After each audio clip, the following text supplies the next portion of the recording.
ছোট বাচ্চাটা টুকটুক করে ঘুরে বেড়াচ্ছিল ঘরের এ প্রান্ত থেকে ও প্রান্ত।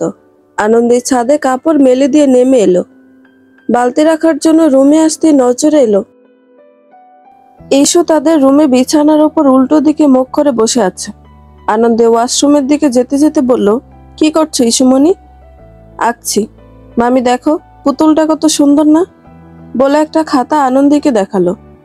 আনন্দী যেন থমকে গেল, মুখ শুকিয়ে গেল তার। খাতাটা তুলে দেখে সত্যি আঁকিবুকি করে ছিঁড়ে ফেলা হয়েছে বেশ কয়েক পৃষ্ঠা। দ্রুত খাতাটা উল্টে পাল্টে দেখল। অ্যাসাইনমেন্ট পেপারের পাতা ছিঁড়ে ছিঁড়ে বিছানায় ছড়ানো, কিছু হাতে আঁকা স্কেচও ছিঁড়ে গেছে। এই কি করেছো তুমি? এটা আমার অ্যাসাইনমেন্টের খাতা। রাগে গলা কেঁপে উঠল আনন্দীর। ঈশ্বর কান্নার শব্দে চমকে উঠল আনন্দী। তার কান্নার শব্দে দৌড়ে এলো সবাই। ত্রিধা মেয়েকে কোলে নিয়ে শান্ত করার চেষ্টা করছে। কি হয়েছে ইস্যু? বাচ্চাটা একটু ভয় পেল। ততক্ষণ ওর মা এসে পড়েছেন। পুষ্পদেবীও সেখানে হাজির। আমার খাতা ছিঁড়ে ফেলেছে। আমি মারিনি ওকে, শুধু বলেছি এটা ওর খাতা ছিল না। তুমি চিৎকার করেছ, ও ভয় পেয়েছে। মায়া মমতা কিছু নেই তোমার মধ্যে? কাগজ ছিঁড়েছে তো কি হয়েছে, আবার লিখে নেবে, বলে ফেলেন পুষ্পা দেবী। আনন্দে ধীরে বলল, ওটা আমার জমা দিতে হতো। অনেক সময় দিয়ে করেছিলাম, পুনরায় আবারও করা সম্ভব নয় এখন। পুষ্পদেবী ভ্রু কুঁচকে বললেন, তুমি এত ছোট ছোট বিষয় এত চিৎকার করো কেন? সংসারে এর চেয়ে বড় সমস্যা আসে। একটু সহ্য শেখো মেয়ে, না হলে সুখের ভাত খেতে পারবে না। এসব কি বলছেন আপনি? আর বাচ্চা মানে এই না যে ওর ভুল সবসময় মাফ করে দিতে হবে। শেখাতে না পারলে শিখবে কি করে? পিসির চোখ টকটকে লাল হয়ে উঠল। তুমি শিখাবে? তুমি এখন বাড়ির গুরুজন, কর্ত্রী। ছোট একটা মেয়ে, ও বুঝে উঠতে পারেনি।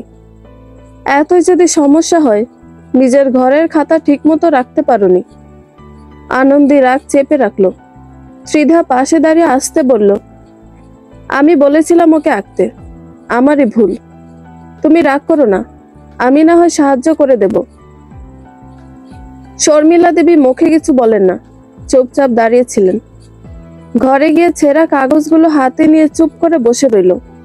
কান্নাও আসছে, আবার রাগও হচ্ছে। কি করবে কিছু বুঝতে পারছে না সে। বিকেলে উদয় ওর দরজায় এসে দাঁড়ায়। ওহো, যদি চাও তো আমি তোমার পেপারগুলো আবার প্রিন্ট করে দিই। ওই ছবিগুলো ডিজিটাল কপি বানিয়ে রাখো, আমি ঠিক করে দেব। আনন্দী শান্তভাবে বলে, তোমার এত সাহায্যের দরকার নেই উদয়, নিজের কাজ আমি নিজে করতে পারবো।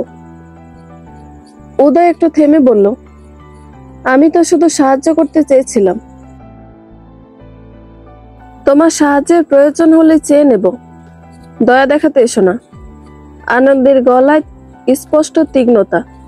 উদয় চুপ করে চলে যায়, মুখটা কেমন থমথমে। আনন্দী চুপ করে সরে গেল রান্নাঘরের দিকে। তার মনটা ভার হয়ে আছে। কেন যেন অকারণে তার সব কথাকে ভুল ব্যাখ্যা করে। সে নিজে এই পরিবেশে থাকতে থাকতে কেমন যেন হয়ে যাচ্ছে। মনে হচ্ছিল সে এখানে অপ্রয়োজনীয়।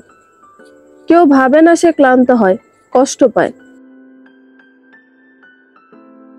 পিসির চিৎকার শোনা গেল, ওরে বাবা, আমার টাকাগুলো কোথায় গেল? সবাই ছুটে গেল শর্মিলা দেবীর ঘরে। আওয়াজ ওখান থেকে আসছে। কি হয়েছে মা? এই ভর সন্ধ্যাবেলা চিৎকার করছো কেন? শর্মিলা দেবী বললেন, বউরে আমি টাকা দিয়েছিলাম রাখার জন্য, এতগুলো টাকা এখানে কোথায় রাখবো?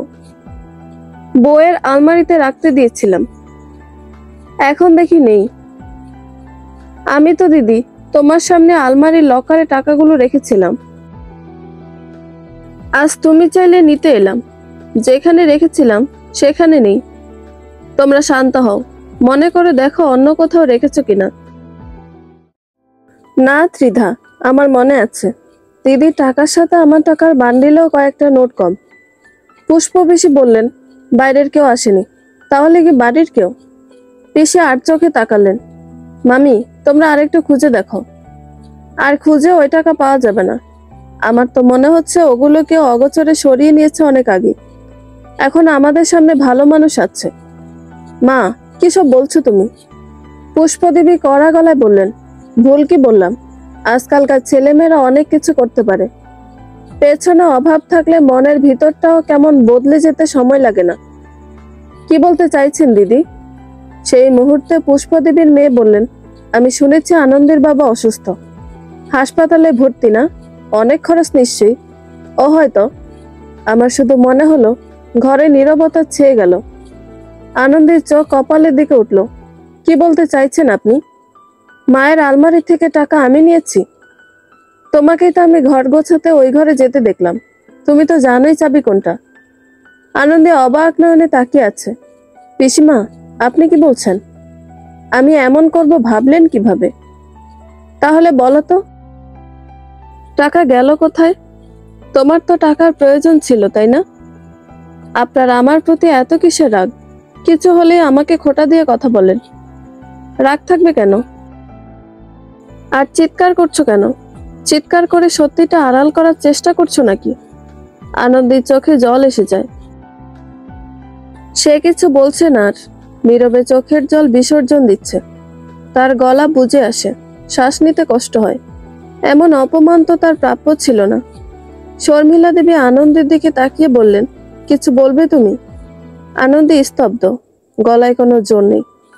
আমি কিছু নিইনি, আমি কখন এমন করতেই পারবো না। পুষ্প বেশি মুখ বাঁকা করে বললেন, বুঝি বুঝি, যখন দোষ করে ধরা পড়ে যায় তখনই এরকম কুমিরের কান্না করে মানুষ। আজকালকার ছেলে মেয়ে নষ্ট হচ্ছে বাবা মায়ের শিক্ষার কারণে। তারা ঠিকমতো শিক্ষা দিতে পারে না বলে তাদের বাচ্চাগুলো চুরি ডাকাতি মিথ্যা কথা বলতে শিখে। ছি! পিসি, আমাকে দোষ দিয়েছেন, আমি মুখ বুঝে মেনে নিয়েছি, কিন্তু আমার বাবা মাকে এর মধ্যে টানবেন না। জোর গলায় বলল আনন্দী। বাহ বাহ, চোরের মায়ের বড় গলা দেখছি। মা, তুমি বারবার চোর চোর বলছো কেন? সামান্য কয়টা টাকাই তো। আনন্দী না জিজ্ঞেস করে নিলেও হয়তো তার বেশি প্রয়োজন ছিল। চোর বলবো না তো কি বলবো? আজ চোখে পড়েছে বলে না নজরে এসেছে, না জানি আরো কত কিছু লুকিয়ে চুরিয়ে এবারের বাইরে নিয়ে গিয়েছে। আনন্দী, তুমি নিলে এখনই বলে দাও। শর্মিলা দেবী বললেন, কি আর বলবে? তোমার বউয়ের মুখ আছে বলার? তোমার ছেলের বউয়ের যে হাত নাড়ানোর স্বভাব আছে, জানলে কখনই আসতাম না। আমার মেয়ে হলে হতো চর মেরে সব দাঁত ফেলে দিতাম। আমাকেই কেন দোষ দিচ্ছেন? আপনার নিজের মেয়ে তো নিতে পারে। আর মা, আপনার ছোট ছেলে তো এ বাড়িতেই থাকে, নাকি ওরা সবাই আপনাদের চোখে অদৃশ্য? আনন্দী, এখন কেন এরকম প্রতিক্রিয়া দিচ্ছেন? আমার তো মনে হচ্ছে আপনার ছোট ছেলেই চুরি করেছে। দেখুন গিয়ে, জুয়ার নেশা আছে নাকি? মাসে 4-5 দিন তো তাকে বাড়িতেই দেখা যায় না। তেজি কণ্ঠে বলল সে। আনন্দী, মুখ সামলে কথা বলো। তেরে এলেন শর্মিলা দেবী। আনন্দী বিদ্রুপ করে হাসল। আপনার ছেলের ব্যাপারে বলেছি বলে আপনার গায়ে লেগেছে। আর আমাকে যখন মিথ্যা অপবাদ দেওয়া হচ্ছিল তখন আপনি ঠিকই চুপ করেছিলেন। এমনকি আমার বাবা মাকে বাইরের লোক আজে বাজে কথা বলছিল তখনও চুপ করেছিলেন। শাশুড়ি মা, আপনি আসলেই হিপোক্রেটিক। এই মেয়ে, কি ইংরেজি ঝাড়ছো? কাকে বাইরের লোক বলছো শুনি? শোনো, এই বাড়িতে থাকি না বলে ভেবো না যা খুশি তাই বলবে। এখনো আমার কথায় বাড়ির সবাই উঠে বসে। তুমি কোন সাহসে আমার ছেলের বিরুদ্ধে অভিযোগ তুললে? আমি নিজের কানে শুনেছি আপনার ছেলে কারোর সাথে টাকার কথা বলছিল। কি হলো, চুপ করে আছো কেন? বলো সত্যিটা। উদয় আমতা আমতা করতে লাগলো। শর্মিলা দেবী এগিয়ে এসেছে উদয়কে চেপে ধরলেন। উদয়, সত্যি করে বল, তুই নিয়েছিস টাকা? হ্যাঁ, আমার টাকার প্রয়োজন ছিল, কিন্তু আমি নেইনি। সত্যি বলছি মা। আমার দিব্যি দিয়ে বল। করুণ দৃষ্টিতে তাকালেন তিনি ছেলের দিকে। তোমার দিব্যি মা, আমি নেইনি টাকা। শর্মিলা দেবী যেন স্বস্তির নিঃশ্বাস নিলেন। বুক থেকে যেন ওনার পাথর নেমে গিয়েছে, কিন্তু তিনি বুঝলেন না অন্য কারো বুক ভারী হয়ে এসেছে। পিসি যেন এবার আরো সুযোগ পেলেন। আমি জানতাম আমি জানতাম উদয় এরকম করতেই পারে না। আমাদের বংশের ছেলে বলে কথা। এই মেয়ে মন গড়া কাহিনী বলে আমাদের ঘুরাচ্ছে।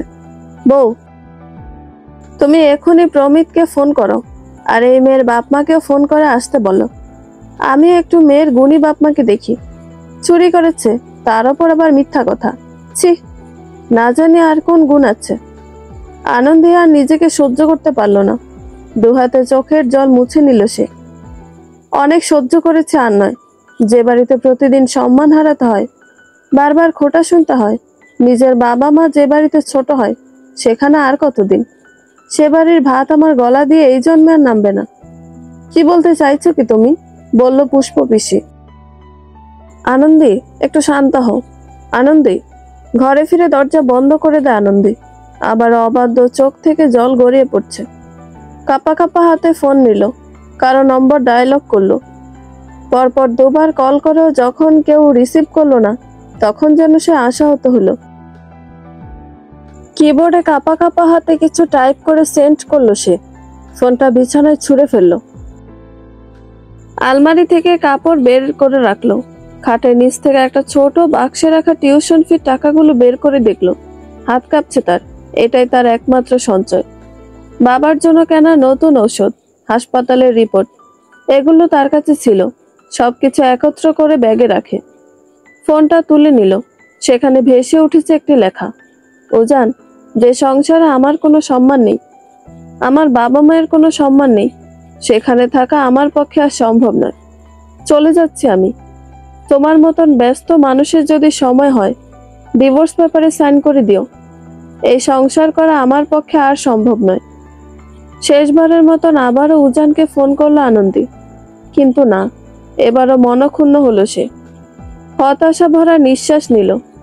দরজা খুলে ব্যাগটা নিয়ে বেরিয়ে এলো সে। তাকে এত বড় ব্যাগ নিয়ে বেরোতে দেখে সবার চোখ কুঁচকে গেল। এত বড় ব্যাগ নিয়ে কোথায় যাচ্ছ তুমি? শর্মিলা দেবী বললেন। দেখো, কোনো কিছু লুকিয়ে রেখেছে নাকি? মুখ বাঁকিয়ে বললেন পুষ্প পিসি। আমি চলে যাচ্ছি মা। চলে যাচ্ছি মানে? কোথায় যাচ্ছ তুমি? শর্মিলা দেবী অবাক নয়নে জানতে চাইলেন। আপনারা তো চাইছিলেন আমি যেন আমার বাবার বাসায় চলে যাই, সেখানেই যাচ্ছি। কি একটু বলেছি, তিনি তো মুখ ভার করে চোখ মুখ উল্টে ফেলেছেন। ব্যাগপত্র নিয়ে একেবারে বাপের বাড়ি চলে যাচ্ছেন। আজকালকার মেয়েদের কত তামাশা। কিছুক্ষণ থেকে আবারও বললেন, এত ঢং করো না তো বাপু। ঠিকই তো, দুদিন পরে তোমার বাপ মা আমাদের বাড়িতে ঘাড় ধরে পাঠিয়ে দেবে, কাকতি মিনতি করবে। চুরি করেছ, মেনে নাও। এত তেজ কোথা থেকে আসে তোমার মেয়ে? মা, দয়া করে চুপ করো। আনন্দী, তুমি বোন একটু শান্ত হও, রাগের মধ্যে কিছু করো না। আমি ভেবেচিন্তে সিদ্ধান্ত নিয়েছি। যে বাড়িতে আমাকে চোর বলে সম্বোধন করা হয়, চোরের অপবাদ দেওয়া হয়, আমার বাবা মায়ের শিক্ষার উপর আঙুল তোলা হয়, সেখানে মাথা নিচু করে পড়ে থাকা আমার পক্ষে সম্ভব নয়। আমার বিবেকে বাজছে। আমি এখনো চুপ করে মেনে নিলে সত্যিকার অর্থে আমার মনে হবে আমার শিক্ষায় দুর্বলতা আছে। তাই তো অন্যায় হচ্ছে যেন নিজের সম্মান, আত্মসম্মান সব বিসর্জন দিয়ে এ বাড়িতে পড়ে থাকবো। আমার বাবা মায়ের এই সামর্থ্যটা এখনো আছে, তাদের মেয়েকে দুবেলা দুমুঠো খাওয়ানোর। এই বাড়ির খাবার, মানুষ, বাতাস সব আমার কাছে এখন বিষ সমতুল্য। চোখের জল মুছল আনন্দী। সরাসরি সবার চোখের দিকে তাকিয়ে বলল, মেয়েরা নাকি লাল শাড়িতে শ্বশুর বাড়ি আসে, আর সাদা শাড়িতে এই বাড়ি ছেড়ে যায়। আমি আনন্দী, লাল শাড়িতে এই বাড়িতে এসেছি, আর লাল শাড়িতেই ফিরে যাচ্ছি। আমার মধ্যে একটু যদি আত্মসম্মান, লজ্জা, বিবেক বোধ থাকে, আমি কখনই আর এই বাড়িতে পা রাখবো না। আর কখনো আমি এই বাড়িতে ফিরে এলে লাল শাড়িতে নয়, সাদা শাড়িতে ফিরে আসব। বাস স্ট্যান্ডে নেমে ধীর গতিতে হাঁটছিল আনন্দী। বিকেল গড়িয়ে সন্ধ্যা হতে চলেছে। বাতাসে একটা চাপা ঠান্ডা অনুভব, যা তার গায়ে না লাগলেও বুকের মধ্যে টনটন করছে। বেহায়ার মতন ফোনটা আবার বের করে দেখলো। কোনো কল নেই, কোনো মেসেজও না। সে চোখ বন্ধ করে গভীর একটা শ্বাস নিল। উজান ফোন করলো না, একটা বারও করলো না। আনন্দে ঠোঁট কামড়ে নিজের চোখের জল আটকে রাখলো। সে জানে এই লড়াই তাকে একাই লড়তে হবে, নিজের জন্য, নিজের আত্মসম্মানের জন্য। কিন্তু বেহায়া মন যেন বারবার অন্য কিছু চাইছে, হয়তো একটু ক্ষীণ আশা আছে তাই। ঘরের দরজাটা খুলে দিল তার বাবা, চোখে অব্যক্ত উদ্বেগ। খানিক পরে মা এলেন। আনন্দী, তুই এ অবেলায় মা? আনন্দী চোখ নিচু করে ফেলল। বাবা মায়ের দিকে সরাসরি তাকানোর সাহস নেই তার। চোখের জল আটকে রেখে নীরব কণ্ঠে শুধু বলল, আমার ও বাড়িতে একা লাগছিল খুব, নিঃশ্বাস ভারী হয়ে আসছিল, তোমাদের সাথে একটু থাকতে চাই। মা কিছু বলল না, এগিয়ে এসে মেয়েকে জড়িয়ে ধরল। মায়ের পরম যত্নে আনন্দী আর নিজেকে ধরে রাখতে পারল না। হালকা শব্দে কান্না করে ফেললো এবার। কি হয়েছে মা, শরীর খারাপ লাগছে? মা গো, আমাকে কিছুদিন এই বাড়িতে ঠাঁই দেবে মা? এত এত মানুষের মাঝেও আমার যে খুব একা লাগে। একা চলতে চলতে এই অল্প সময়ে যে হাঁপিয়ে উঠেছি আমি। আমাকে কিছুদিন তোমার মাঝে লুকিয়ে রাখবে মা, যেন কেউ ছুতে না পারে, দেখতে না পারে, অকারণে দোষারোপ করতে না পারে। মা, ও মা, বলো না, ঠাঁই দেবে আমাকে? বাবা মাথায় হাত বুলিয়ে দিলেন আলতো করে।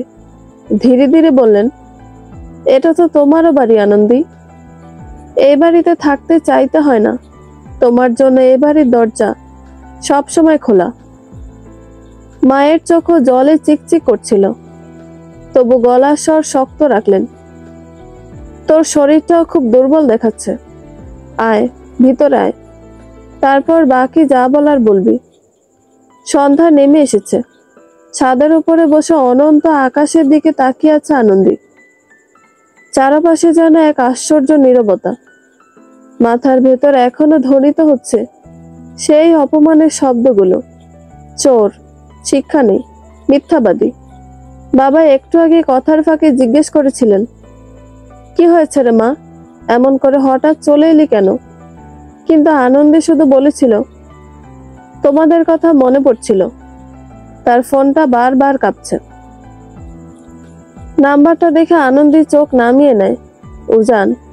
আনন্দী ধরল না, কেটেও দিল না, অনুভূতিহীন দৃষ্টিতে শুধু তাকিয়ে রইল। মেয়েটার কি হয়েছে বলতো? তার কথার সাথে হাবভাবের কোনো মিল পাচ্ছি না। তার নীরবতার মাঝেও যেন চাপা কষ্ট আটকে আছে। আমার তো খুব চিন্তা হচ্ছে মেয়েটার জন্য, বলল আনন্দীর বাবা। তার মা বললেন, তোমার কথা একেবারে ফেলে দেওয়ার মতো নয়, ওকে একটু সময় দাও, নিজেকে একটু স্বাভাবিক করুক, আমি ধীরে সুস্থে জিজ্ঞেস করব। তুমি বেশি টেনশন করো না, প্রেশার বেড়ে যাবে। তুমি অসুস্থ হয়ে পড়লে মেয়েটা আরো টেনশনে পড়ে যাবে। তুমি শান্ত থাকো। ঘড়িতে রাত 10টা। আনন্দী বাড়ির ছোট ঘরটায় চুপচাপ বসে আছে। জানালার পাশে রাখা টেবিলের ওপর মাথা গুজেছিল সে। বাইরের রাস্তার আলো ঘরের ভেতর লম্বা ছায়া ফেলেছে। মা বারবার ডাকছেন, আনন্দী, খেয়ে নে মা। এতক্ষণ ধরে বসে আছিস কেন, মাথা ব্যথা করছে? আনন্দী বলল না কিছু, শুধু মাথা নাড়িয়ে জানিয়ে দিল, না, খেতে ইচ্ছে করছে না।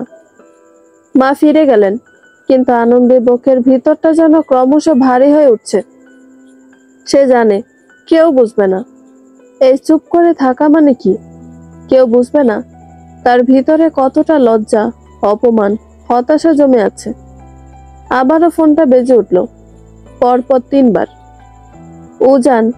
আনন্দী স্ক্রিনের দিকে তাকিয়ে রইল, না ধরলো, কেটেও দিল না। এবারের মতন চতুর্থবারেও ফোনটা বেজে উঠল। শেষমেশ সে ধরল। আনন্দী, কোথায় গিয়েছো তুমি? হঠাৎ করে চলে গেলে কেন? আর এসব কি মেসেজ দিয়েছ? আমি তো কিছুই বুঝতে পারছি না। উজানের কণ্ঠে বিরক্তি এবং উৎকণ্ঠা মেশানো। আনন্দী নিস্তেজ গলায় বলল, তুমি জানো না, কারণ জানার চেষ্টাও করনি। উজান থমকে গেল, তারপর ধীরে ধীরে বলল, আমি খুব ব্যস্ত ছিলাম আনন্দী। জানো তো কাজের চাপ কত বেশি। এবার আনন্দী যেন রেগে গেল। কাজ কাজ আর কাজ, যখনই জানতে চাই তুমি কাজে ব্যস্ত থাকো। আচ্ছা উজান, বলো তো, এটা সত্যি নাকি শুধুই অজুহাত, দায়িত্ব পালন না করার অজুহাত? আনন্দী, আমি জানি আমি অনেক ব্যস্ত থাকি, হয়তো তোমার পাশে থাকার মতো মানুষ নেই, কিন্তু তুমি বাড়ি ছাড়ার আগে একবার আমার সাথে কথা বলতে পারতে। আনন্দী ধীরে বলল, তুমি কখনোই বোঝনি উজান। আমি চিৎকার করে বলেছি, শোনোনি। আমি চুপ থেকেছি, তখন তো ভেবেছিলে আমি ভালো আছি। তুমি শুধু নিজের মতন ভাবে নাও। জানো না আমি কি কখনো তোমার কাছে বলতে পেরেছি আমি কেমন আছি? বলার সময় পেয়ে থাকলে বুঝতে পারতে আমার চোখের নিচে কালি, হাসির আড়ালে ভাঙন, নীরবতার গভীরে লুকিয়ে থাকা কান্নাগুলো। এই সমস্যার ব্যাপারে তুমি ডিভোর্সের মতন এত বড় সিদ্ধান্ত নিলে আনন্দী। আমাকে একটা সুযোগ দাও আনন্দী, একটু সময় দাও। আনন্দী বলল, সময়, সুযোগ? তোমার বাড়ির লোকের আমাকে চুরি করার অপবাদ দিয়েছে উজান। আমার বাবা মায়ের শিক্ষাকে অপমান করা হয়েছে। তুমি জানো সবচেয়ে কষ্টের কি ছিল? আমি যখন দাঁড়িয়ে কাঁদছিলাম তখন কেউ আমার পাশে দাঁড়ায়নি, এমনকি তোমার মা একটা কথাও বলেননি আমার পক্ষ নিয়ে। আমাকে যখন সবাই চোর বলে অপবাদ দিচ্ছিল, স্বামী হিসেবে তুমি আমার পাশে ছিলে না উজান, ছিলে না। তো কিসের ওপর ভরসা করে আমি তোমাকে সুযোগ দেব? উজান চুপ করে যায়। আনন্দের গাল বেয়ে জল গড়িয়ে পড়ছে। বাড়ির কাউকে প্রশ্ন করা হয়নি, কারো ব্যাগ তল্লাশি করার প্রশ্ন ওঠেনি, কেউ কোনো প্রশ্নের সম্মুখীন হয়নি। শুধু আমি। সব অপমান একপাশে রেখে আমি সবার প্রথমে তোমাকে ফোন করেছিলাম। তুমি যদি একটা বার ফোন ধরতে, তাহলে হয়তো আজ এই চিত্র অন্যরকম হতো। তোমার জন্য অনেক অপেক্ষা করেছি উজান, কিন্তু এখন বুঝেছি তোমার জন্য অপেক্ষা করাও একটা ভুল ছিল। এক মুহূর্তের নিঃশব্দতা, তারপর উজান বলল, আমাকে একটা সুযোগ দাও আনন্দী। আমি 2 দিনের মধ্যে অফিস থেকে ছুটি নিয়ে ফিরছি। আমি ফিরে সব ঠিক করে দেব। সংসার, পরিবার, দায়িত্ব, এসব তো আমিও করেছি। আমি চাইনি তুমি সব ফেলে আমার পাশে বসে থাকো। আমি শুধু চাইতাম তুমি বোঝো আমি একা হয়ে যাচ্ছি। উজান, আমাদের সম্পর্কটা এখন মাঝি ছাড়া নৌকার মতন। সময়ের সাথে সাথে তা মাঝ নদীতে চলে যাচ্ছে। দমকা হাওয়ায় একসময় তা ডুবে যেতে সময় লাগবে না। ফোনের ওপাশ থেকে দীর্ঘ নিঃশ্বাস শোনা গেল। একটা চাপা নিঃশব্দ ছেয়ে গেল উজানের ভিতরেও। সে আর কিছু বলল না, আনন্দীও না। ফোনটা কেটে গেল, দুপাশে নীরবতা রেখে। আনন্দী ফোনটা রেখে দিল, নিজের পুরনো ডায়েরিটা খুঁজে বের করলো। শরীরটা যেন ছেড়ে দিচ্ছে, হাত যেন চলছে না। তাও লিখছে সে, আমি কাউকে কিছু প্রমাণ করতে চাই না, এখন শুধু নিজের অস্তিত্বটুকু ফিরিয়ে আনতে চাই। যদি উজান আমাকে বোঝে, সে ফিরে আসবে। আর যদি না আসে, তবু আমি নিজের সত্তাকে হারাবো না। ও বাড়িতে তখন অন্য গল্প। পুষ্পা দেবী সেই কখন থেকে বিলাপ করে চলেছেন, বলছেন কত বড় বেয়াদব মেয়ে, মুখের ওপর যাতা শুনিয়ে গেল। আজকালকার মেয়েরা তো মাথায় চড়ে থাকতে চায়, একটু কিছু বললেই উল্টো জবাব দেয়, না হয় মুখ ফুলিয়ে বসে থাকে। আমাদের সময় স্বামী সংসার মানেই ছিল সবকিছু। এখনকার মেয়েরা নিজের ইচ্ছা মতো চলে। শ্বশুর বাড়ি কি, সংসার কি, তার কোনো মানেই বোঝে না। খালি জানে পটের বিবি সেজে থাকা আর চ্যাটাং চ্যাটাং কথা। চায়ের কাপটা পাশে রেখে ঘুমটা একটু টেনে নিয়ে আবারও বললেন, আমি তো প্রথমেই বুঝেছিলাম মেয়েটা একটা মিসকা শয়তান। মুখে শান্তশিষ্ট, কিন্তু ভেতরে শয়তানি। আমি জানতাম একদিন না একদিন কিছু একটা করে বসবেই, আর করেছেও তাই। বাড়ির মান সম্মান সব শেষ করে সবকিছু ফেলে চলে গেল। এমন সাহস! আমাদের সময় এটা ভাবতেও পারতো না কেউ। শর্মিলা দেবী মুখে কিছু না বললেও চুপচাপ শুনছিলেন। পুষ্পা দেবী থেমে না গিয়ে আবার বললেন, আমি তো বলেছি বহুবার, ছেলেদের মাথা ঘুরিয়ে দেয় এরা। একটু একটু ভালো কথা বলে, মন জয় করে, তারপর নিজের নিয়মে চলতে চায়। পড়ালেখা করে কি সব জেনে বসে আছে? এরা ভাবে সংসার চালানো নাকি একটা চাকরি। ধৈর্য, সহ্য শক্তি এসব তো শেখেনি ওরা। এই সময় পাশে বসে থাকা উদয় একটু অস্বস্তি নিয়ে বলল, পিসিমা, এবার একটু থামুন। বৌদি তো কখনো আপনার সাথে খারাপ ব্যবহার করেননি। পুষ্পা দেবী এক ঝটকায় বললেন, করেননি মানে? সামনে কিছু না বলেও পেছনে পেছনে কাজ করেছে ঠিকই। চুপচাপ থাকা মানেই তো ভদ্রতা নয়। ভদ্র মেয়েরা কথা শুনে চলে, মুখে কিছু না বলে কাজ দিয়ে বুঝিয়ে দেয়। আর ও নিজের সিদ্ধান্ত নিয়ে ব্যাগ গুছিয়ে বাড়ি থেকে বেরিয়ে গেল। আমি বলি, এমন মেয়েকে নিয়ে সংসার করা মানেই কাল। শর্মিলা দেবী আবার মুখ খুললেন, একটু গলা নামিয়ে বললেন, ছোট মানুষ তো, হয়তো ভুল করে ফেলেছে। আমাদের ওরকম ব্যবহার করা উচিত হয়নি। পুষ্পা দেবী তা শুনে একটু কটাক্ষ করে হাসলেন। তুমি না বউ, এখনো ওই মেয়ের পক্ষ নিচ্ছ? এরকম মেয়েরা সংসার নয়, নাটক করতে আসে। চলে গিয়েছে ভালো হয়েছে, কয়েকদিন থাকলে বুঝতে। বিয়ের পর বাপের বাড়ির ভাতের মজা। খুব তো বলেছে এই বাড়ির সবকিছু নাকি তার বিষ লাগছে। দেখবে এই বিষই তার কাছে কিছুদিন পর অমৃত লাগবে। উদয়, তোর বাবাকে পেলি? কথা ঘোরানোর জন্য বললেন শর্মিলা দেবী। উদয় অনুভূতিহীন কণ্ঠে জানালো, না, দেখো হয়তো আবারও নতুন কোনো গ্রুপ নিয়ে ঘুরতে চলে গিয়েছে। আর কি বা জানেন তিনি? বাড়ি থেকে আর ওনার মন থেকে গিয়েছে তো সমস্যা কোথায়? ও মেয়ে মানুষ নাকি সারাদিন ঘরদোর সামলাবে? আমার ভাইটা না হয় একটু ঘুরতে পছন্দ করে। জোয়ান থাকতে তোমাদের জন্য টাকা কামাই করতে করতে তো কোথাও যেতে পারেনি। তো এখন শখ পূরণ করতে না পারলে চিতায় গিয়ে করবে নাকি? উদয় বিরক্তি নিয়ে সরে গেল। শর্মিলা দেবী নীরবে দীর্ঘশ্বাস ছাড়লেন। শুনেও না শোনার মতন টিভি দেখায় মনোযোগ দিলেন। আনন্দীর মা এসে চুপ করে পাশে বসলেন, মাথায় হাত রাখলেন। আনন্দীর চোখ খুলে তাকালো। তোর চোখ বলছে কিছু হয়েছে ও বাড়িতে, কিন্তু আজ তোকে কিছু জিজ্ঞেস করবো না। নিজেকে শান্ত কর, মন যখন চাইবে তখন বলিস। এখন ঘুমা। আমি হাত বুলিয়ে দিচ্ছি। কাল সকালে আমরা ডাক্তার দেখাতে যাব। বাবার রিপোর্টগুলো তো তোর কাছে ছিল না?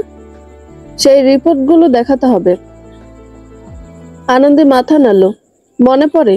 হ্যাঁ, তার ব্যাগে সব রিপোর্ট, প্রেসক্রিপশন। সে ভাবল, যত যাই হোক, যতই তাকে অপমান করা হোক, একের পর এক সন্দেহের চোখে তাকানো হোক, সে ভেঙে পড়তে পারে না। যখন কেউ তার পাশে নেই, তখন শুধু তার বাবা মাই তার দিকে ভরসার হাতটা বাড়িয়ে দিয়েছেন।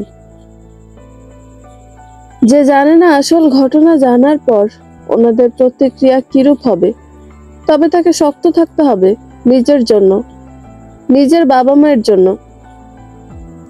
সকালবেলা কড়া রোদের ভিতরও বাড়ির আঙিনায় জমে উঠেছে এক অদৃশ্য শীতলতা। শর্মিলা দেবী চুপচাপ বসে আছেন সোফায়, হাতে ছোট এক কাপ চা, কিন্তু তা গলা দিয়ে নামছেই না। পুষ্পা দেবী মুখ কালো করে সোফায় বসে আছেন। কালকের রাতের উত্তপ্ত কথোপকথনগুলো যেন এখনো ঘুরছে মাথায়। রাতে সেই দৃশ্য এখনো জ্বলজ্বল করছে তাদের চোখে। আগের দিন, দুদিন পর কিভাবে ছুটি ম্যানেজ করে উজান বাড়ি ফিরে এসেছে। হাতের ব্যাগটা নামিয়ে রেখে কোনো কথাবার্তা না বলে একেবারে পুষ্পা দেবীর সামনে গিয়ে দাঁড়ালো সে। চোখে গাম্ভীর্যতা, ক্লান্তি মাখা মুখে একরাশ অস্থিরতা। আনন্দে কোথায় গেছে পিসি? পুষ্পা দেবী গলা খাকারি দিয়ে বললেন, সে মেয়েকে আমাদের জানিয়ে গিয়েছে, নিজে বেয়াদবি করে চলে গেছে, তার খোঁজ আমার কাছে কিভাবে থাকবে? উজান সুজা বলেছিল, তুমি বারবার আনন্দীকে অপমান করছো কেন পিসি? পুষ্পদেবী অবাক, তারপর ঠান্ডা গলায় বললেন, ওই মেয়ে মুখ লুকাতে ঘর ছেড়ে পালিয়েছে, এতে আমার দোষ কোথায়? উজানের গলা ঝাঁঝালো, সে পালায়নি, চলে গেছে নিজের সম্মান বাঁচাতে। তুমি একটা মেয়ে সম্পর্কে যা ইচ্ছা তাই বলতে পারো না। পুষ্পদেবীর মুখ শক্ত হয়ে গিয়েছিল। তুই আজকাল এত সাহস কোথা থেকে পেলি রে? নিজের বউয়ের পক্ষ নিচ্ছিস আমার সামনে? উজান বলে উঠেছিল, পক্ষ নিচ্ছি না, মানুষ হিসেবে সঠিকটা তোমাদের দেখিয়ে দিচ্ছি। আমার বউকে অপমান করলে সেটা আমি সহ্য করব না। তুমি এবার থামো। পুষ্পা দেবী এবার রেগে উঠলেন, তুই আজ আমাকে শিখাবি কোনটা সম্মান আর কোনটা অপমান? তোর বউ চোরের মতো ঘর ছেড়ে চলে গেছে, আর তুই এখন আমাকে ধমক দিচ্ছিস? উজান এবার আর সহ্য করলো না, গলার স্বর কাঁপতে লাগলো। তুমি তাকে চোর বলেছ, তার বাবাকে অপমান করেছ, আর এখন নিজের কাজ ন্যায় হিসেবে দেখছো? পিসি, আজ আমি স্পষ্ট করে বলছি, এখন থেকে কেউ যদি আমার স্ত্রী বা তার পরিবারকে অপমান করে, আমি চুপ করে থাকবো না। যা হয়েছে হয়েছে, আমারও সমান দোষ আছে এই ঘটনায়, তবে আর নয়। একটা মেয়ে সংসার করতে জানে না, সেটাও বুঝতে হবে আমাদের ছেলেকে। আর উল্টে ছেলেটাই এখন মুখে মুখে জবাব দেয়। আহারে, কি সময় এলো! বউয়ের কথা মাথায় নিয়ে এখন আমাকে অপমান করে। এই জন্যই বুঝি তোদের এত আদর যত্নে মানুষ করেছিলাম। পুষ্পদেবীর কিছু কথা যেন তাজা আগুনের মতো ঝরে পড়ছিল উজানের কানে। উজান শান্ত চোখে কিছুক্ষণ তাকিয়ে থাকলো পিসির দিকে, তারপর গলায় স্বাভাবিকতা বজায় রেখে বলল, পিসি, আপনি যা বলছেন তা কি আদৌ সত্যি? আনন্দে সংসার করতে জানে না, এই অভিযোগ আপনি কিসের ভিত্তিতে করছেন? ওই মেয়েকে সংসার করেছে, ঘর দরের দায়িত্ব না নিয়ে সারাদিন ব্যাগ একটা নিয়ে বাইরে থাকে, বাড়ি ফিরে দুটো রেঁধে রুমে ঢুকে বসে থাকে। এ তো সংসার নয়। আজকালকার ছেলেপুলেরা তো এসব বুঝবেই না। বড়রা বোঝাতে গেলে মনে করে তাদের ওপর খবরদারি করছে। উজান যেন ধৈর্য হারাচ্ছিল। পুষ্প পিসি গর্ব করে বললেন, আমার মেয়েকে কখনো দেখেছিস দুদিন পর পর বাপের বাড়ি আসতে? বরং সে তো বাপের বাড়ির শেষে শ্বশুর বাড়িতে আরো সুখে আছে।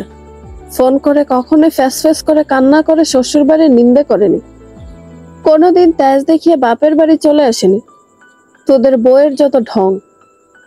উজান এবার সোজাসুজি বলল, পিসি, আপনি বারবার আনন্দকে অপমান করছেন, অথচ সে চুপ থাকে বলেই কি আপনি নিজের মন মতো কথা বলে যাবেন? আনন্দে কোনো চুরি করেনি, এটা আমার বিশ্বাস। আর কি যেন বললেন?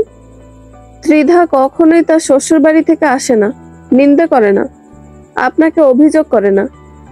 এটা বেশ ভালো লাগলো শুনে। অন্তত আমার স্ত্রীর মতন আমার বোনের ভাগ্যতা হয়নি। কি বলতে চাইছিস তুই? কপাল কুঁচকে জানতে চাইলেন পিসি। ত্রিধা আপনার কাছে নালিশ বা নিন্দে করবে কাকে নিয়ে? জামাইবাবুর এই শহরে আপন বলতে কেউই নেই। ত্রিধার শাশুড়ি তার বিয়ের কয়েক মাস পরই তার বড় ছেলের সাথে দেশের বাইরে চলে গিয়েছেন।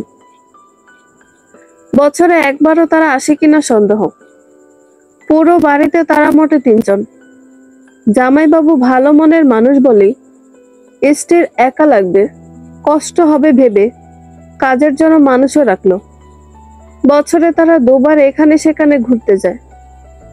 জামাইবাবু আপনার পরিবারের জন্য এটা সেটা পাঠায়, আপনাদের খোঁজ খবর রাখে। তিনি কাজের জন্য দূরে গেলে নিজ দায়িত্বে স্ত্রী সন্তানকে আপনাদের কাছে রেখে তারপর যান। এত এত কিছুর মাঝে ত্রিধা আপনাকে কি নিয়ে অভিযোগ করবে পিসিমা? জামাইবাবু তো সেই সুযোগটাই দেয়নি তাকে। এদিকে আমি, দীর্ঘশ্বাস নিল সে। 7 পাকে ঘুরে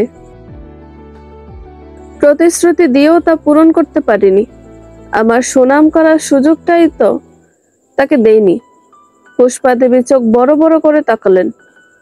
মানে তুই আমাদেরই ভুল বলছিস? তোর মা, আমি, এবারে সবাই ভুল, আর ওই মেয়েটি সঠিক। শর্মিলা দেবী এবার এগিয়ে এলেন। বাবা তুই শান্ত হয়ে একটু বস আগে। উজান শান্ত চোখে নিজের মায়ের দিকে তাকালো। মা, তোমার থেকে আমি এটা আশা করিনি। তুমি আমার ভরসাটা রাখলে না মা। তুমিও আনন্দীকে সন্দেহ করলে। তোমার থেকে এটা আশা করিনি আমি। উজান ঘরে গিয়ে দরজা বন্ধ করে দিল। ঘর জুড়ে আচমকা নিস্তব্ধতা। শর্মিলা দেবীর বুক যেন কেঁপে উঠেছে। চুপচাপ দাঁড়িয়েছিলেন পিসি। ঠোঁট কামড়ে কিছু না বলে ঘরের দরজা বন্ধ করে দিয়েছিলেন।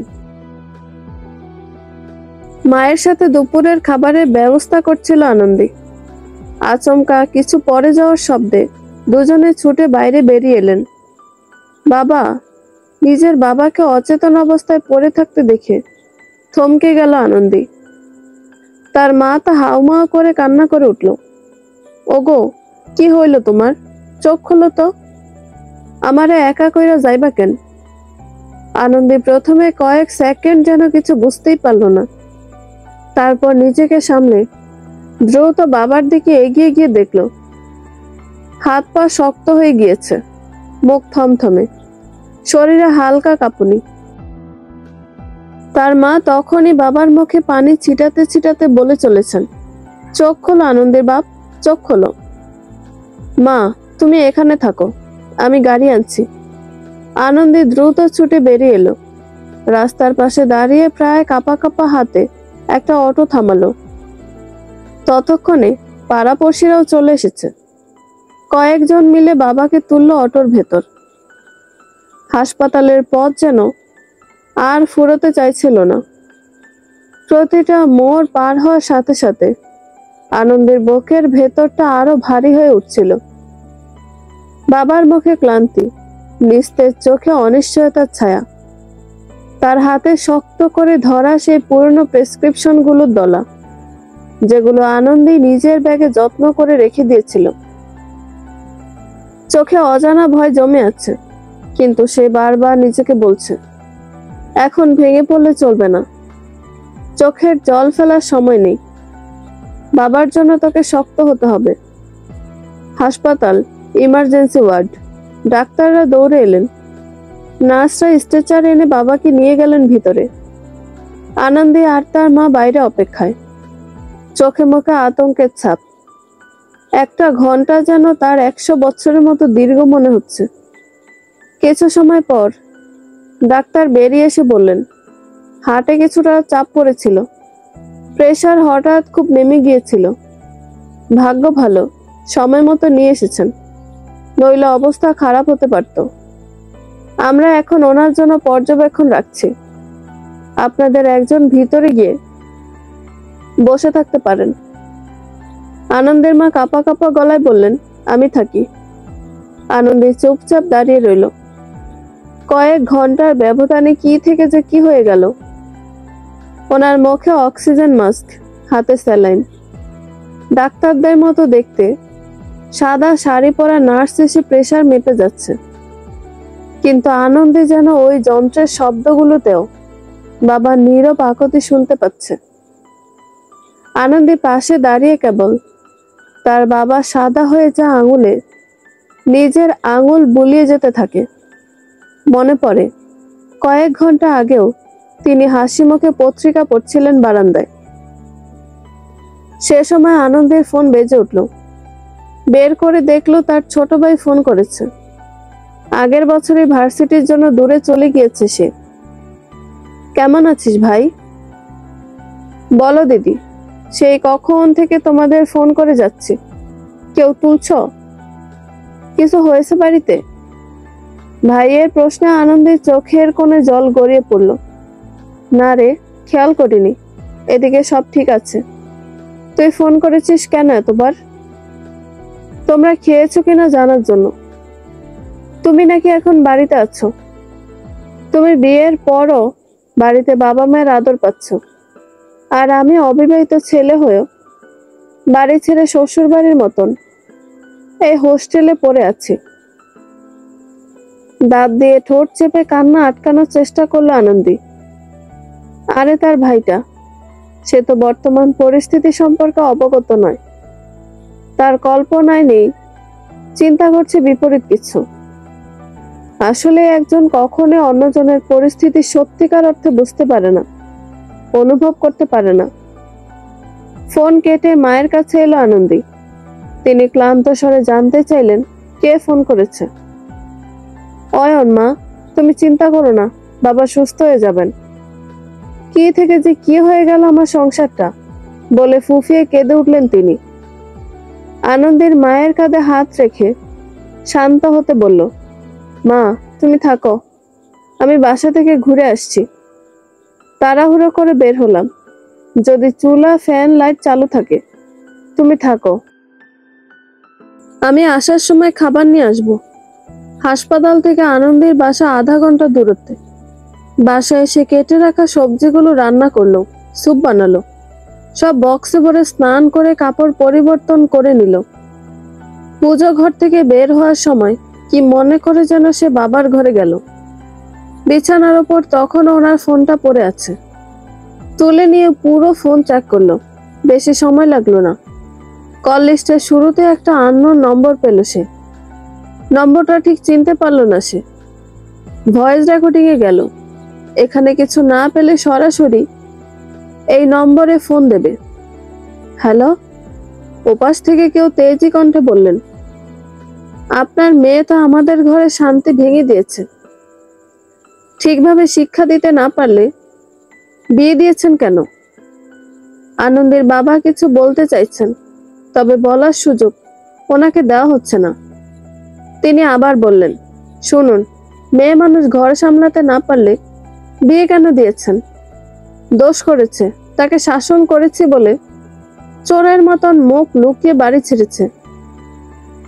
আর আপনারাও কেমন বাবা মা বলুন তো?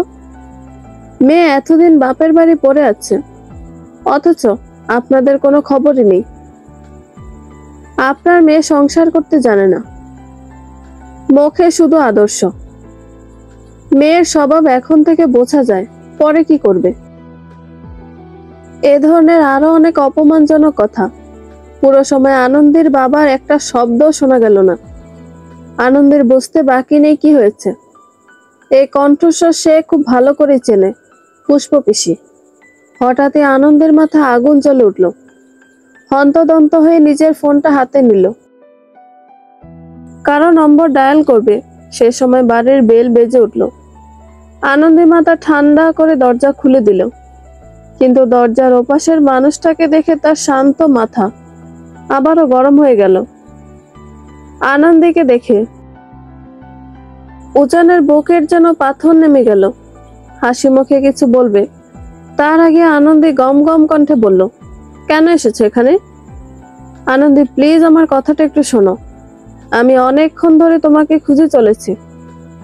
তোমাদের বিল্ডিং এর দারোয়ান জানালো বাবাকে নাকি হসপিটাল নেওয়া হয়েছে। অনেক কষ্টে নাম জেনে সেখানে গিয়ে দেখলাম তুমি নেই। মায়ের কাছ থেকে অনেক কষ্টে জেনেছি তুমি বাড়ি ফিরে এসেছ। আনন্দী, প্লিজ একটু কথা বলো আমার সাথে। বেশ অনুনয় করে বলল উজান। আনন্দী তেজি কণ্ঠে বলল, কথা?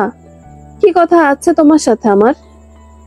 তোমার উপস্থিতি আমি আমার জীবনে চাই না, চলে যাও, বলে দরজা বন্ধ করে দিতে চাইল আনন্দী। উজান হাত দিয়ে হাত আটকে গিয়ে দরজার মাঝে হাত আটকে গেল। তার আর্তনাদে ভরকে গেল আনন্দী।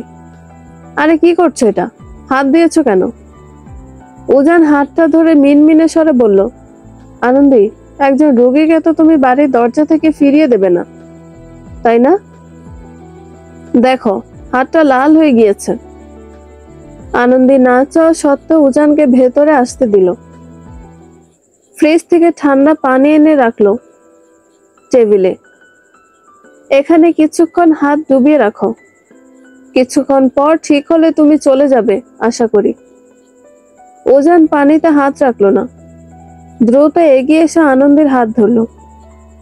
আনন্দী নিজেকে ছাড়িয়ে নেওয়ার জন্য জোর জবরদস্তি করতে লাগলো। উজান তাকে আটকানোর জন্য দেয়ালের সাথে চেপে ধরলো। কি করছো তুমি? ছাড়ো আমাকে, ছাড়ো। আনন্দী প্লিজ একটু শান্ত হও, আমার কথাগুলো একবার শোনো প্লিজ। আনন্দী কিছু না বলে চোখ ঘুরিয়ে নিল। আনন্দী প্লিজ এবার কথা বলো। আমি জানি আমি ভুল করেছি, কিন্তু এখন তো আমি পাশে আছি। আনন্দী হঠাৎই গর্জে উঠল। তোমার এই এখনটাই তো সব শেষ করে দিল উজান।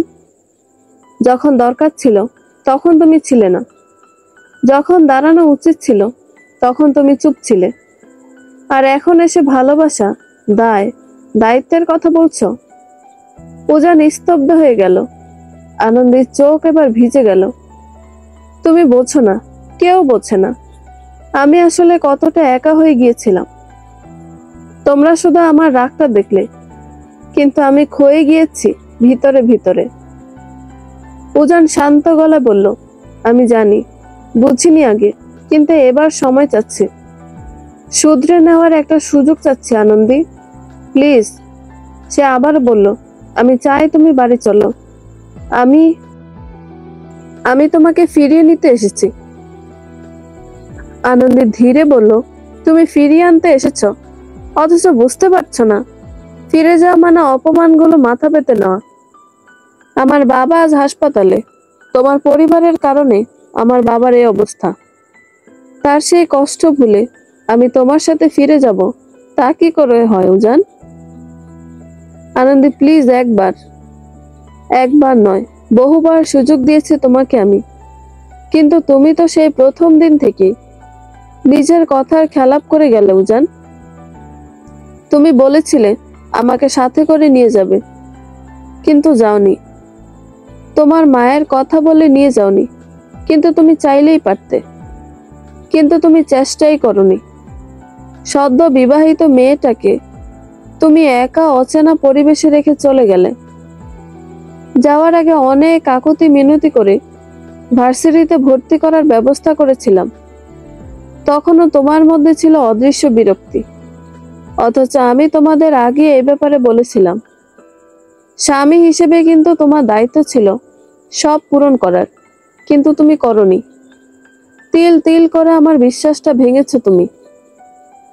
আমি বুঝতে পারছি আমি হয়তো না বুঝে অনেক কিছুই করে ফেলেছি, কিন্তু চুপ, একদম নিজে সাফাই গাইবে না।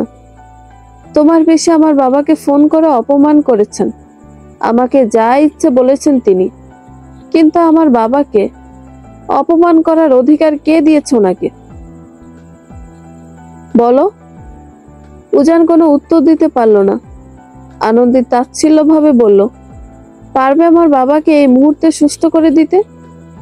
পারবে সেই অপমান সূচক কথাগুলো ওনার স্মৃতি থেকে মুছে দিতে? বলো পারবে কিনা? পারলে আমি মাথা নত করে তোমার সাথে ফিরে যাব। বলো উজান, পারবে সময়কে বদলে দিতে? উজানের বাহু ঝাঁকিয়ে বলল আনন্দী। উজান মাথা নিচু করে ফেলল। তার কাছে যে কোনো উত্তর নেই। তার বাঁধন হালকা হয়ে এলো। আনন্দী কান্না করতে করতে ধপ করে নিচে বসে পড়ল। তোমাদের কারণে আমার বাবা মায়ের এই অবস্থা, আমাদের পরিবারের এই অবস্থা। একজন স্ত্রীর আর্তনাদ, একজন মেয়ের চোখের জল কখনোই বৃথা যাবে না। ঈশ্বর কখনো তোমাদের ক্ষমা করবেন না, কখনোই না। উজান দাঁত দিয়ে ঠোঁটে কামড়ে ধরল। আনন্দের শেষ একটা কথা যেন উজানের বুকে কাঁপন ধরিয়ে দিল। উজান, এই জীবনে তোমার সাথে দেখা হওয়াটাই যেন সবচেয়ে বড় ভুল ছিল। না পারলে একটা সুখী সংসার দিতে, আর না পারলে সেই সংসারে আমাকে সম্মান দিতে। রাত হয়ে এসেছে, চারিদিক নিস্তব্ধতা ছেয়ে গিয়েছে। শুধু জানালার ধারে দমকা হাওয়ার শব্দ আর একটা নীরব চাপা কান্না যেন বাতাসে মিশে আছে। আনন্দের কথাগুলো যেন উজানের বুকের ভেতরে এখনো কাল বৈশাখী ঝড়ের মতো তাণ্ডব করে চলেছে। সে দাঁড়িয়েছিল দরজার সামনে, পাথরের মতো স্থির হয়ে। হাত বাড়িয়ে থামাতে গিয়েও পারল না সে। আনন্দী দরজাটা তার মুখের ওপরে বন্ধ করে দিয়েছিল। তারপর শুধুই নিস্তব্ধতা। সেই মুহূর্তগুলো চোখের সামনে ভেসে উঠতেই উজান চোখ বন্ধ করে ফেলল। তার গলার স্বর যেন কোথাও আটকে গেছে। কেউ যেন তার গলা চেপে ধরেছে। আনন্দের বলা প্রতিটি শব্দ এখনো মাথার ভিতরে ঘুরছে। উজান, এই জীবনে তোমার সাথে দেখা হওয়াটাই যেন সবচেয়ে বড় ভুল ছিল। না পারলে একটা সুখী সংসার দিতে, আর না পারলে সেই সংসারে আমাকে সম্মান দিতে। সে জানে না চাইতে এই মুহূর্তটা একটা চিরস্থায়ী দাগ হয়ে থাকবে তাদের জীবনে। না বলা কত কথা জমে গেছে বুকের ভেতর, কিন্তু এখন যেন আর কিছু বলার সাহসও তার নেই। উজান, কি ভাবছিস? খাবার ঠান্ডা হয়ে যাচ্ছে। মায়ের কণ্ঠস্বরে বাস্তবে ফিরে এলো উজান। উদাস চোখে প্লেটের দিকে তাকালো।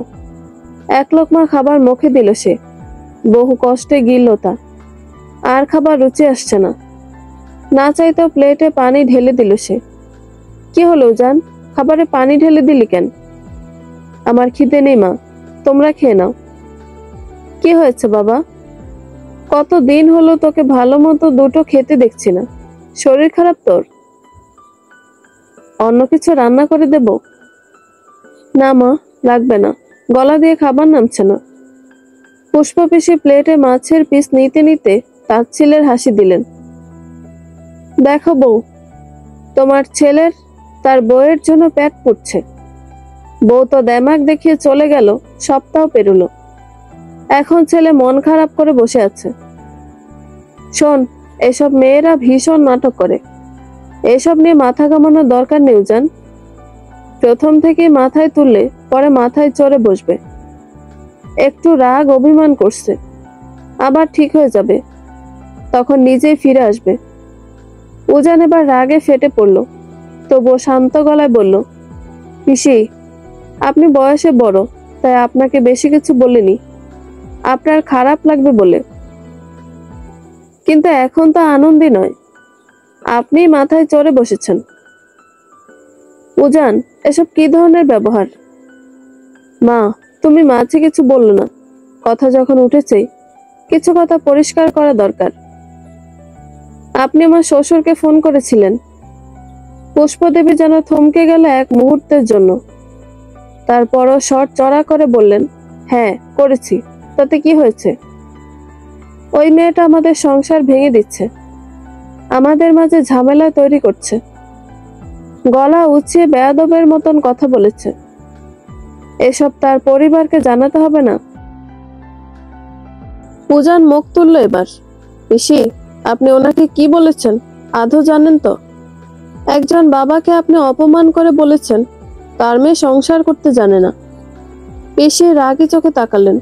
এটাও কানে তুলে দিয়েছে দেখছি। আমার স্ত্রীর অপমান মানে আমার অপমান। আপনি ওনাকে কিভাবে শিক্ষা দেওয়ার প্রয়োজন ছিল এই ধরনের কথা বলতে পারলেন? আনন্দে আমার স্ত্রী, সে আপনার ঘরের দায়িত্ব নয়, সে একজন মানুষ। আর আপনি সেই মানুষটাকে পদে পদে অপমান করেছেন। পুষ্পা দেবী হুঙ্কার দিয়ে বললেন, তুই এখন আমায় শেখাবি সংসার? এত সময় ধরে তোর অনেক বাজে ব্যবহার সহ্য করছি। উজান আর এক মুহূর্ত বসলো না, উঠে দাঁড়ালো, বলল, পিসি, আপনার দয়া আমার সংসারে চাই না।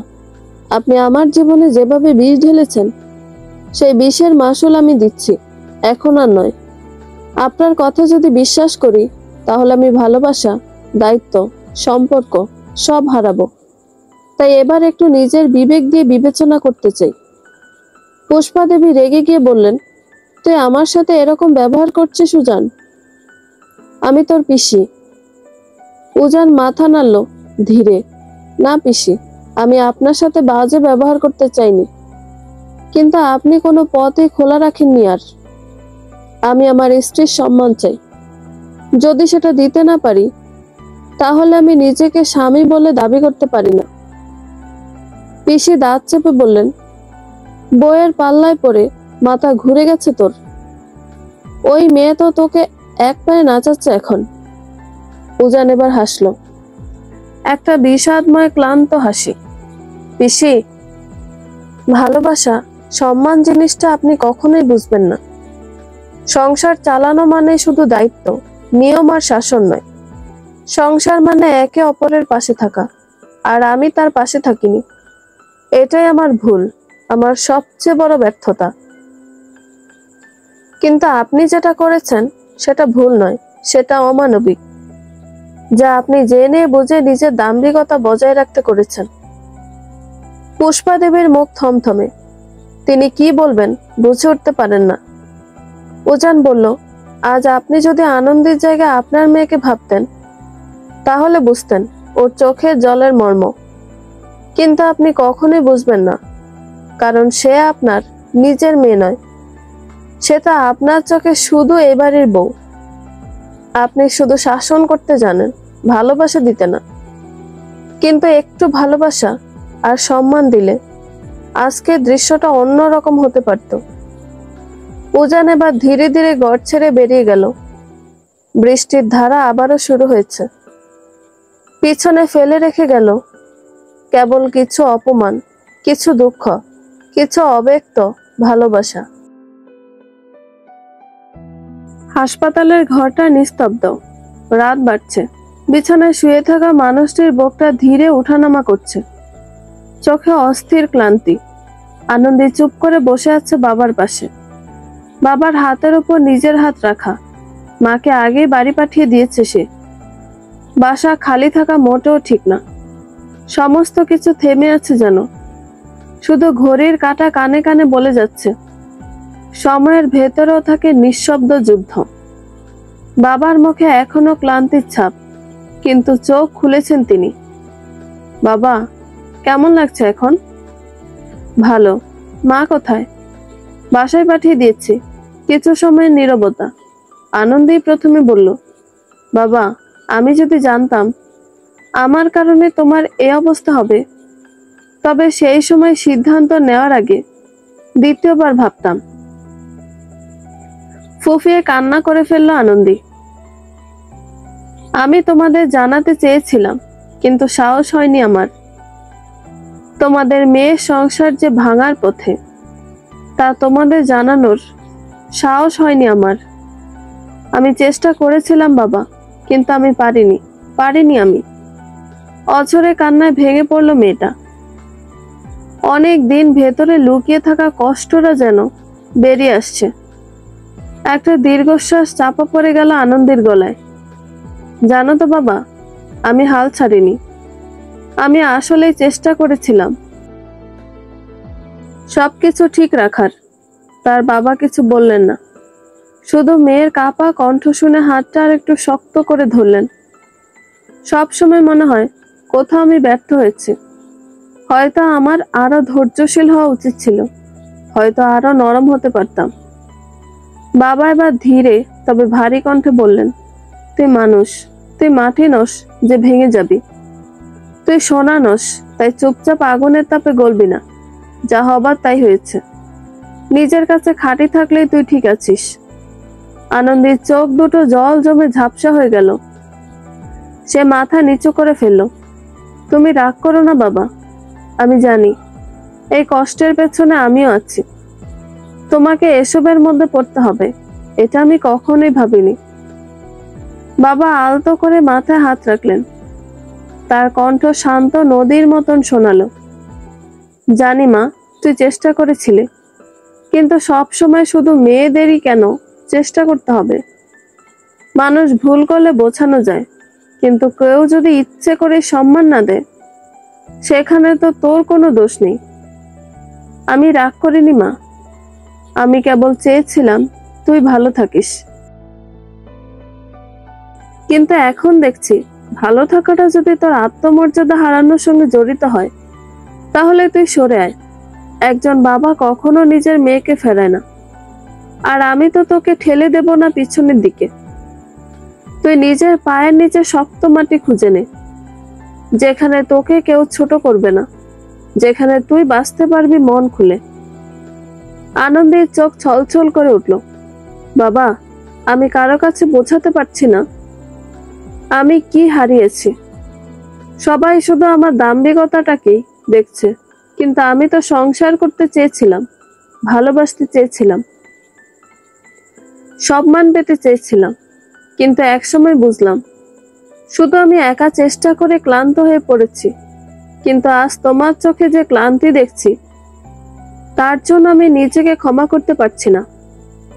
বাবা হেসে বলেন, তুই শুধু নিজের মতো থাক, সুখে থাক, আমি সব মেনে নেব। আমার মেয়েটা যদি মাথা উঁচু করে চলতে পারে, তবেই আমি শান্তি পাব। বাবা হাত বাড়িয়ে আনন্দের হাত ধরেন, আবারও বললেন, আমি সব হারিয়েও চাইব, তুই নিজে হারিয়ে যাস না মা। তুই ও বাড়িতে ফিরে যাস, যদি তুই সম্মান পাস, যদি তোর ভালোবাসা লড়াই করে জিতে নিতে চায় তোকে, তোকে তোর প্রাপ্য সম্মান মর্যাদা সে দিতে পারে, কিন্তু শুধু মানিয়ে নিতে নয়। শুধু মেয়ে মানুষ বলে তুই কেন সবসময় মাথা নত করবি? একটু থেমে তিনি আরো বলেন, তুই যদি কখনো পিছিয়ে পড়িস, জানবি আমি আছি। তুই ফিরবি কি ফিরবি না সেটা তোর সিদ্ধান্ত, কারণ জীবনটা তোর। কিন্তু মাথা নিচু করে নয়, মাথা উঁচু করে সম্মান নিয়ে ফিরবি। আনন্দে ফুফিয়ে কাঁদে এবার, গলায় কথা আটকে আসছে। তার মুখে যেন বিষাদের মাঝেও আলোর আভা ঝিলমিল করে উঠল। জানালার বাইরে তখনও ঝিরঝিরে বৃষ্টি। আনন্দে জানালার দিকে তাকিয়ে থাকলো। মনে হচ্ছিল এই পৃথিবীর সমস্ত কান্নার ভালোবাসা মিশে গেছে এই এক মুহূর্তে। হাসপাতালের সেই নীরব ঘরটিতে আনন্দে তখন বাবার হাত ধরে বসেছিল। বাবার নিঃশ্বাসের টুকরো টুকরো আওয়াজে ঘরটা যেন আরো ভারী হয়ে উঠছিল। পরের দিন সকালে নার্স এসে রুটিন চেক আপ করে গেল, বলল, আজ অনেকটাই স্টেবল উনি, চিন্তার কিছু নেই আপাতত। আনন্দে মাথা জাগিয়ে শুধু বলল, ধন্যবাদ। হঠাৎ ফোনটা ভাইব্রেটে কাঁপতে শুরু করে। অপরিচিত নাম্বার। আনন্দে প্রথমে ধরতে চাইল না, কিন্তু পরবর্তীতে আবারও ফোন আসায় ধরল সে। হ্যালো। ওপাশ থেকে কণ্ঠস্বরের মালিক যেন হাঁপাচ্ছিল। আপনি কি আনন্দী? উজান নামের লোকটি আপনার পরিচিত? হ্যাঁ, আপনি কে? উনি রোড অ্যাক্সিডেন্ট করেছেন, ওনাকে এইমাত্র জরুরি বিভাগে আনা হয়েছে। অবস্থা মনে হচ্ছে একটু জটিল। আমরা কয়েকজন ওনাকে হাসপাতালে নিয়ে এসেছি। কল লিস্টে প্রথমেই আপনার নাম দেখে ফোন করলাম। পারলে দ্রুত এই হসপিটালে চলে আসুন, না হলে ওর পরিবারকে খবর দিন। মনে হলো ঘরের বাতাস হঠাৎ ভারী হয়ে গিয়েছে, চারপাশ যেন স্থির। উজান সেই মানুষ যাকে ঘিরে কষ্ট, অপমান, ভালোবাসা সবকিছু মিশিয়ে একরাশ ক্ষোভ জমে আছে মনে। আচমকা কেমন এক শূন্যতা ভরে গেল বুকের মধ্যে। তার কানে বেজে উঠল নিজেরই বলা কিছু কথা। একজন স্ত্রীর আর্তনাদ, একজন মেয়ের চোখের জল কখনোই বৃথা যাবে না। ঈশ্বর কখনো তোমাদের ক্ষমা করবেন না, কখনোই না। বিড়বিড় করে বলল সে। রাগ মাথায় বলেছিলাম, কিন্তু আমি কখনোই মন থেকে তোমার খারাপ চাইনি, কখনোই তোমার ক্ষতি কামনা করিনি আমি। আনন্দে উঠে দাঁড়াতে গিয়ে বসে পড়ল আবার।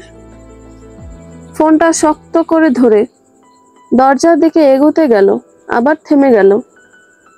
পায়ের পাতা যেন দ্বিধায় কাঁপছে। সে চুপচাপ বসে রইল কিছুক্ষণ। হৃদয়ের এক প্রান্ত থেকে কেউ একজন বলল, তোমার সাথে যা করেছে তার জন্য যাবে? বাবার দিকে তাকালো সে, চোখ ভিজে উঠল তার। সে জানে না এই মুহূর্তে তার দায়িত্বটা কি।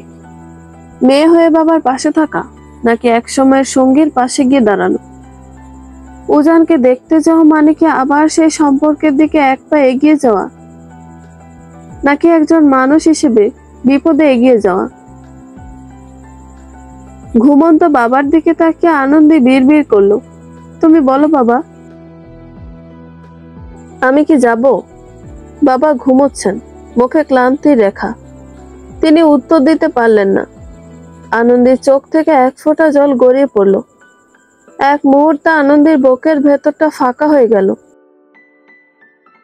ফোনটা যেন হাতে থেকেও নেই। সে বাবার মুখের দিকে তাকিয়ে রইল। মানুষটা জীবনের সঙ্গে যুদ্ধ করছেন, আর অন্যদিকে একজন, যার সঙ্গে জীবনের যুদ্ধটাই বুঝি শুরু হয়েছিল, সে আজ মৃত্যুর কিনারায়। বাইরে তখনও বৃষ্টি পড়ছে। প্রতিটা বৃষ্টির ফোঁটা শব্দ যেন তার হৃদস্পন্দন বাড়িয়ে দিচ্ছে। ঘড়ির কাঁটা টিকটিক শব্দে এগিয়ে চলেছে। স্যালাইনের ফোঁটা ফোঁটা শব্দ ছাড়া অন্য কোনো শব্দ নেই চারিপাশে। উজান চোখ বন্ধ করে শুয়ে আছে, মুখটা কিছুটা বিবর্ণ। ভারী নিঃশ্বাসের শব্দ শোনা যাচ্ছে। সাদা ব্যান্ডেজে মোড়ানো কপাল, হাতে ক্যানুলা, পাশে স্যালাইনের স্ট্যান্ড। উজান আধ চোখে তাকালো। পাশে বসে আছে তার মা শর্মিলা দেবী আর পুষ্প পিসি। মা, কাপা কাপা স্বরে ডাকলো উজান। শর্মিলা দেবী ছেলের কণ্ঠ শুনে ব্যস্ত হয়ে পড়লেন। তোর জ্ঞান ফিরেছে বাবা? উদয় ডাক্তারকে ডেকে নিয়ে আয় তো, তাড়াতাড়ি। ডাক্তার এসে উজানকে দেখলো, জানালো একটু শরীর দুর্বল, বাকি সব আপাতত ঠিক আছে।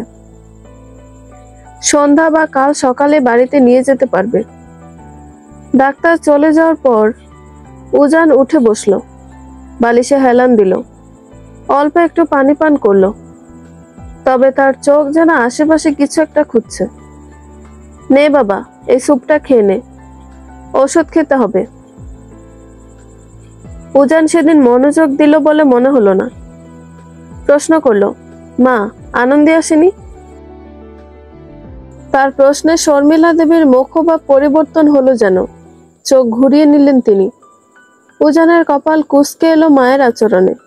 পাশ থেকে পুষ্প দেবী বাঁকা ভাবে বললেন, সেই মহারানীর কি আর তোর খবর রাখার সময় আছে? সকাল গড়িয়ে দুপুর হয়ে গেল, তাও তার ছায়াটারও দেখা পেলাম না। উজানের যেন এবার মনক্ষুণ্ণ হলো। সে বিড়বিড় করলো, এলো না সে, এলো না। আনন্দে আমার ওপর তোমার এতটা রাগ, এতটাই অভিমান জমেছে যে আমি মৃত্যুর দুয়ারে যেন একবারও এলো না। অন্তত শেষ দেখাটা তো দেখে যেতে। আমি কি একটু তোমার দয়ারও যোগ্য নই? স্বামী হিসেবে কি খুবই অধমে আমিটা? তার এই বিড়বিড় করে দেখে পুষ্প পিসি কটাক্ষ করে বললেন, দেখো বউ দেখো, এই অবস্থায় তোমার ছেলের মুখে ওই মেয়েটার নাম। বংশে কলঙ্ক এনে ফেলেছে। সংসার যদি করতেই না জানে, তার মর্মই না বোঝে, তাহলে বিয়েই বা করেছিল কেন? দিদি, এখন এসব থাক না, এই সময় এসব না বললেই ভালো। শর্মিলা দেবী গম্ভীর কণ্ঠে বললেন, কেন বলবো না? আমাদের সাথে না হয় তার রেশারেশি আছে, কিন্তু উজানের সাথে? সে তো তার স্বামী, তাই না?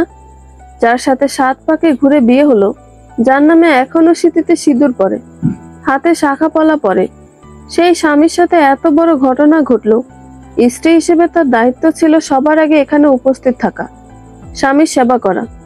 অন্য মেয়েদের দেখি স্বামীর সামান্য আঁচল লাগলেও চিন্তায় পাগল হয়ে যায়, আর তোমাদের বউয়ের তো ছায়াটাও আশেপাশে নেই। হঠাৎ পেছন থেকে কেউ বলে উঠলো, কিন্তু আমাদের দাদার খবর তো বৌদিই দিয়েছে।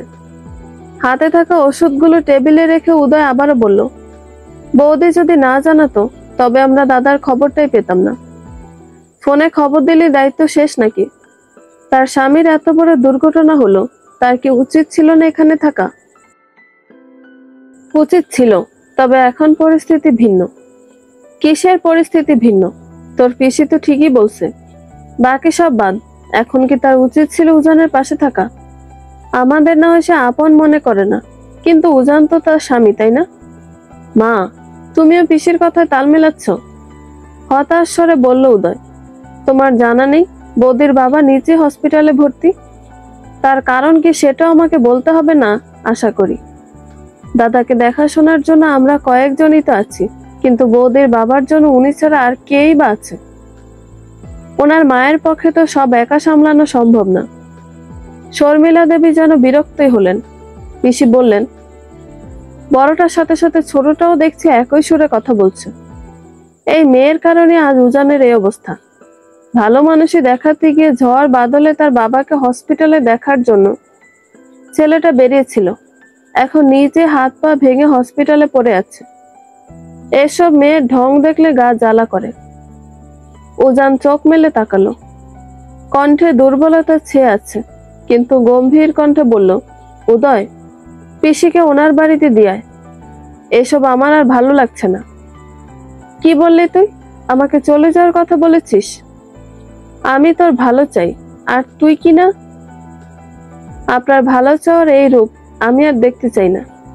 এই মুহূর্তে আমি জীবন মৃত্যুর মাঝখানে দাঁড়িয়ে, আর আপনি এখনো তিক্ত সম্পর্কে বিষ ঢেলে আরো তিক্ততা ছড়াচ্ছেন। পিসি কিছু বলতে চাইল, কিন্তু উজান সেই সুযোগটা দিল না। আমরা যদি কাউকে তার প্রাপ্য সম্মান দিতে না পারি, তাহলে আমাদের মুখ বন্ধই রাখা উচিত।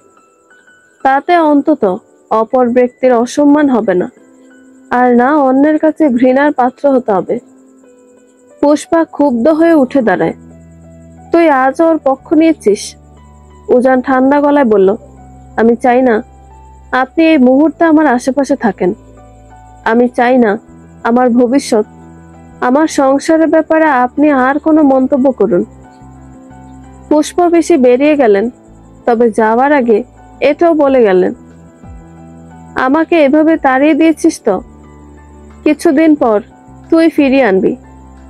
আমিও দেখি যার জন্য তুই এই ব্যবহার করছিস সে কতদিনে তোর সংসারে ফিরে আসে। তিনি বেরিয়ে যেতে শর্মিলা দেবী বললেন, উজান, আর যাই হোক, দিদিকে এভাবে চলে যেতে বলা ঠিক হয়নি। মা, তুমি যখন কথা বলা দরকার ছিল তখন চুপ করে থেকেছ। আর কেউ না হোক, তোমার অন্তত এক মেয়ে হিসেবে অথবা একজন বউ হিসেবে তাকেও বোঝার দরকার ছিল, কিন্তু না, তুমি তথাকথিত শাশুড়ি হিসেবেই তাকে দেখলে। চোখ নামিয়ে বসে থাকে, কিছু বলার চেষ্টা করলো, গলা আটকে যায়। আমি আনন্দকে হারাতে চাই না, আমি চাই না এভাবে আমাদের সম্পর্কটা ভেঙে যাক। তবে আমি এবার ওকে তার প্রাপ্য সম্মানটুকু দিয়েই ফিরিয়ে আনতে চাই, সেটা যতদিনই লাগুক। আমি চেষ্টা করেই যাব। ছেলেকে খাবার এবং ওষুধ খাইয়ে বেরিয়ে গেলেন শর্মিলা দেবী। সবাই বেরিয়ে যেতে দীর্ঘশ্বাস ছাড়ল উজান। অজান্তে চোখের কার্নিশ বেয়ে এক ফোঁটা জল গড়িয়ে পড়ল। এত সময় সে শক্ত থাকলো, কোথাও কোথাও হয়তো সেও আনন্দের অনুপস্থিতিতে কষ্ট পেয়েছে। আমার শরীরের আঘাতটা সবাই দেখলো, তাতে যত্ন করে ওষুধ লাগানো হলো, কিন্তু আমার মনের আঘাতটা কাকে দেখাবো? সে আঘাতটা কি যত্নের অভাবে ঘা হয়ে থেকে যাবে? আনন্দী, তুমি কি একবারও তোমার এই অধম স্বামীটার কাছে আসবে না, অন্তত একটা বারের জন্য? বন্ধুরা, গল্পটি ভালো লেগে থাকলে একটা লাইক করে দিবেন, এবং গল্প সম্পর্কে কোনো মতামত জানানোর থাকলে কমেন্ট করতে পারেন। গল্পের বাকি অংশ শোনার জন্য চ্যানেলটি সাবস্ক্রাইব করে পাশেই থাকবেন। ধন্যবাদ সবাইকে, ভালো থাকবেন।